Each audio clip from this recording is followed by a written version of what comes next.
Hi everyone, Holly and Maya here from Story Imprinting. I'm here with my fabulous co-founder, Anne-Marie Hoftailing. Good morning, Anne-Marie. You're looking very coordinated. I do what I can. I got the headband, I got a little bomber jacket and a You little, got it going on. I I'm doing like that.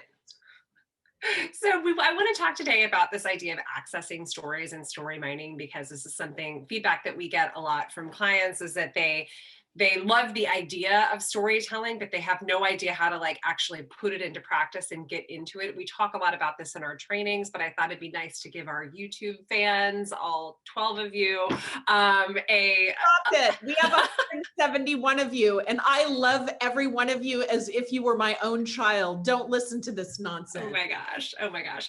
But I thought it'd be great for us to kind of walk through a little bit so the folks at home can figure out, what this means and how to actually get at it. No, I love it. Let's do it. Let's talk Okay. about it, because it's true. And I will say, if you're somebody who sort of thinks like, I have no stories, nothing's ever happened to Never happened to me. I'm not good at this. You do. You are more interesting than you think. And your particular singular story is yours alone. And you need to learn how to wrap your arms around it and shape it and share it. Yeah, so I would say, when you're thinking about this in a professional context, the feedback is a great one, I think, to start with. So what's some tough feedback that you've gotten in the past, or when was a time that you had to deliver some tough feedback? Yeah, so this is something that if we were in a setting that, Holly might say to me that very thing. So can you identify a time that you received tough feedback? And I can instantly think of several times throughout my career that somebody gave me really rough feedback. And Yeah. I'll just share one of those right now. One of my colleagues, Braden, we worked together at a congressionally funded nonprofit. I love this story. We Sorry. presentations at the FBI, and we were going from sort of conference room to conference room with these different groups. And every single time we were in a new room, somebody would ask me if I was either an attorney or I was from New York. It was all consistently, or they would ask me both. So at lunch, my colleague and I are in the cafeteria, and I say, isn't it so weird that everybody asks me if I'm from New York or I'm an attorney? Strange, right? And he goes, not at all. Everyone's terrified of you all of the time. And I went, what? What are you talking about? That's not true. Everybody's not terrified of me. He goes, they are. Everyone we work with is terrified of you.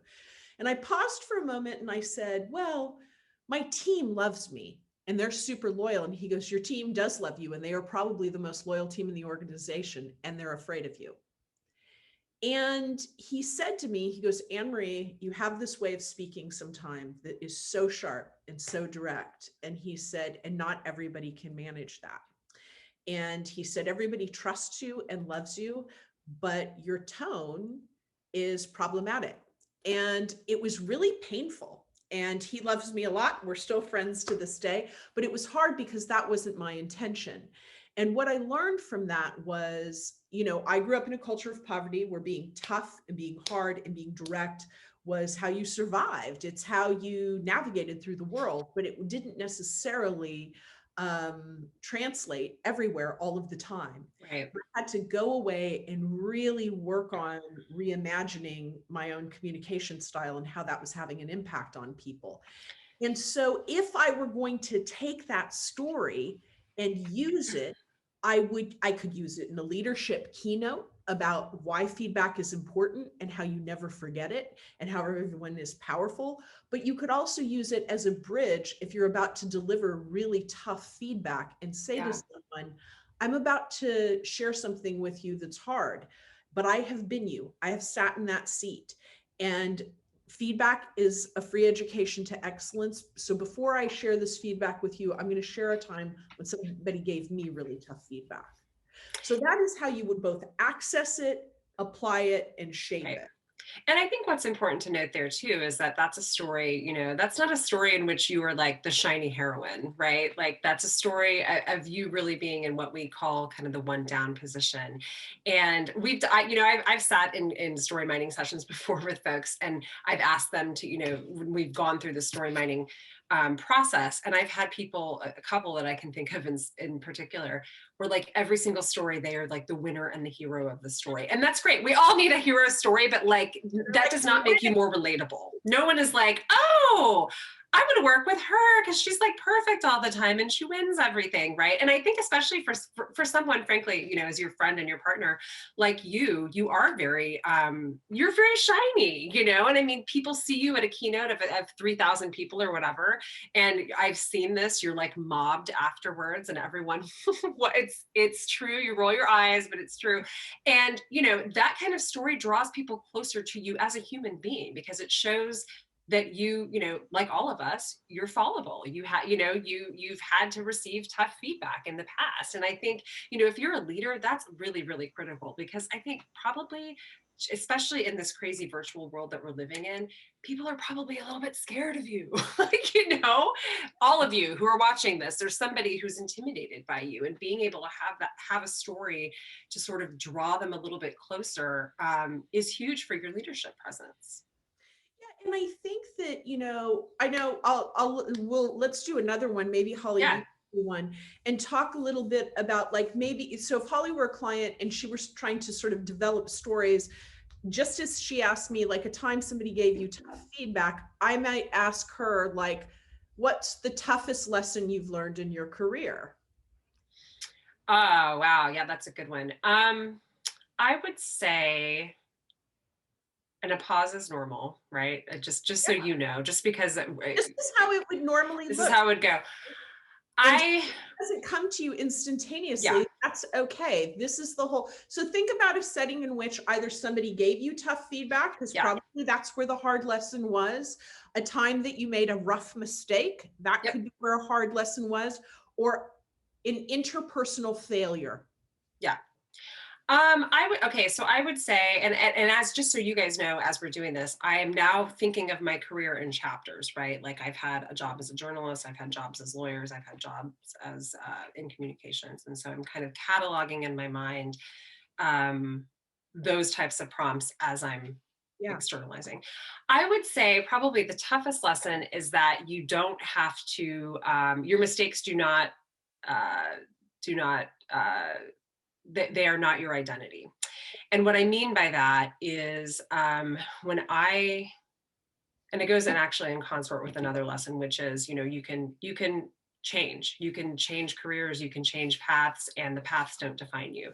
This all goes down to like me being a perfectionist and feeling like I could not make mistakes. So when I was a young lawyer, my very first job out of law school was at a small law firm in San Diego. This was right as the Great Recession in 2008 had begun. And, I felt pretty lucky to have a job, and I felt terrified of losing it. I thought that like one mistake would be fatal. And I did, as most young lawyers do, if you're a lawyer watching this, you know that in the first few years, you make all kinds of mistakes as you're learning to practice. And I messed something up, and it was for the partner that was the scariest of all of the 5 partners that I worked for, of course. And his office was right next to mine. And I burned through a whole day, like just stressing over whether to tell him and avoiding the conversation, which is something we probably are all very familiar with. We avoid these hard conversations rather than just having them. And I finally went into his office and I was all nervous and I was sweating. My palms were sweating, like thinking about this, by the way. And this was years and years ago. And I said, Phil, I did this thing. I messed it up, and I'm so sorry and I don't know what to do. And please don't fire me. And I'm going on and on. And he like holds up a hand and he's like, no, I don't care about any of this. How are you going to fix it? And I sat there like I had not even thought about, I was so consumed with how I was going to look to this man because I had messed this up that I had not actually thought about how am I going to fix this problem for the client, right? Like it's not about me, it's about the client.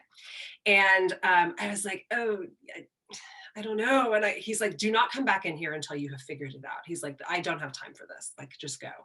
And I went into my office and I cried, of course, as you do. And figured out how to, frankly, I have to shout out my old assistant who helped me figure out how to fix it, because if you're a lawyer, you're nothing without a great assistant. And so thank you, Gina. And I brought the plan to him, and he was like, so the next time this happens, this is what I want to see. I don't want to see what I saw yesterday. It wastes everybody's time. And it was really hard, because my identity was really tied up in being something and holding myself out in a certain way, namely as someone who did not make mistakes, which is exhausting and not sustainable. And I realized that I had wasted a lot of time up to that point, sort of behaving in that way. And I didn't stay at that job. Like, I moved on, and the partner that I worked for, I learned recently, has passed away. And what I carry with me about that man is that story. And it was probably one of the toughest lessons that I had to learn, and it was an insignificant mistake, but I think what made it tough was sort of grappling with my own interior monologue, and the way that I held myself out in the world. Yeah, mistakes are filled with shame. Yeah. And we feel shame. That's typically what happens. So talk a little bit about where you would use that story.